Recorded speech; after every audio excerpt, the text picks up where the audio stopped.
দিদি গো দিদি, তোমার চলচ্চিত্র জগৎ আর বাস্তব জীবন অনেক পার্থক্য আছে, যা আকাশ পাতাল ব্যবধান।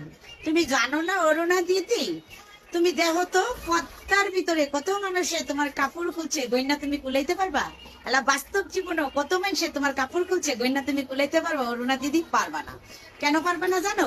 কইবাটা ওটা তো অভিনয় ছিল। বাস্তব জীবনে কাপড় খুলছে ওটা অভিনয়, এবং চলচ্চিত্র জগতেও আমার কাপড় ছিঁড়া ফাইলা দিছে, কিয়া গেছে, ওইটা অভিনয় ছিল। কিন্তু ছাত্রদের গায়ে তুমি গরম পানি ঠেলা দিতে বলছো, এটা তো বাস্তব ছিল। কিন্তু ওইটারে তুমি আবার অভিনয়ের ভিতরে ঢুকেছো কেন গো? যে আমি তো জল খাবার বলতে ভুলে গেছি। যে বলো তো জল ঠেলা দিতে বলছি, গরম জল, কিন্তু আগুন লেগেছে সেখানে বলছিলাম না? মানে যে আমি যে সেটিং করছি সেখানে ভুল হয়ে গেছে, যে জল কামান লিখি নাই, জল কামান। তো জল কামান তুমি অরুণা দিদি লেখো নাই। শাক দিয়ে তো আর মাছ ঢাকা যায় না অরুণা দিদি। তুমি আমাদের ছাত্রদের উপরে পানি ঢালতে বলছো, এটাই গরম পানি, বাস্তব স্বীকার করে নাও। আর তোমাকেও থেরাপি দেওয়া হবে, তুমি কোনো চিন্তা করো না অরুণা দিদি। কারণ এই আওয়ামী লীগ সরকারের সাথে লুটিয়া ফুটিয়া এই 15-16টা বছর তোমরা অনেক খাইছো। বেটাদেরকে খাইছো, বেটিদেরকে খাইছো, বাংলাদেশটাকে খাইছো, লুইটা ফুইটা খাইছো অরুণা দিদি। তোমার মতো কিছু কিছু দিদিরা আছে, তাদেরকে বদিরা আছে বাংলার জমিনে, তাদেরকে চিহ্নিত করিয়া দিন থেরাপি দেওয়া হবে, সীসা থেরাপি দেওয়া হবে। কারণ শত হইলো আমাদের ছাত্র সমাজের উপরে তুমি গরম জল দিতে বলছো।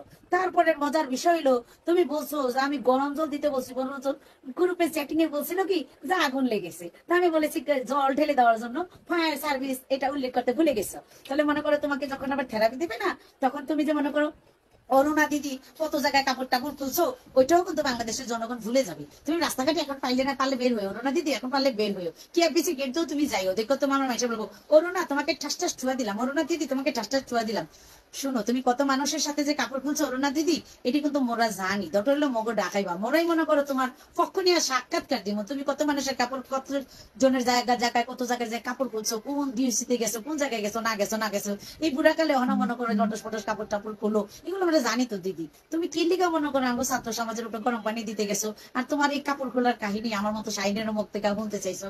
গুরু কেবল শুরু, অরুণা দিদি কেবল তোমার পতন শুরু হয়ে গেছে। তুমি রেডি হইয়া থাও গো। কাপড় কতবার তুমি খুলতে পারো, এখন থেকে খুলবা।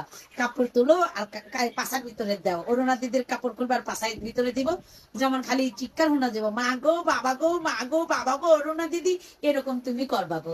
কলকাতার ভাষাও তুমি বুঝলা যাবা গো দিদি। কলকাতার ভাষাও তুমি বলার সুযোগ পাইবা না, যে জল ঢেলে দিতে বলেছিলাম, টানা টানা কথা বলা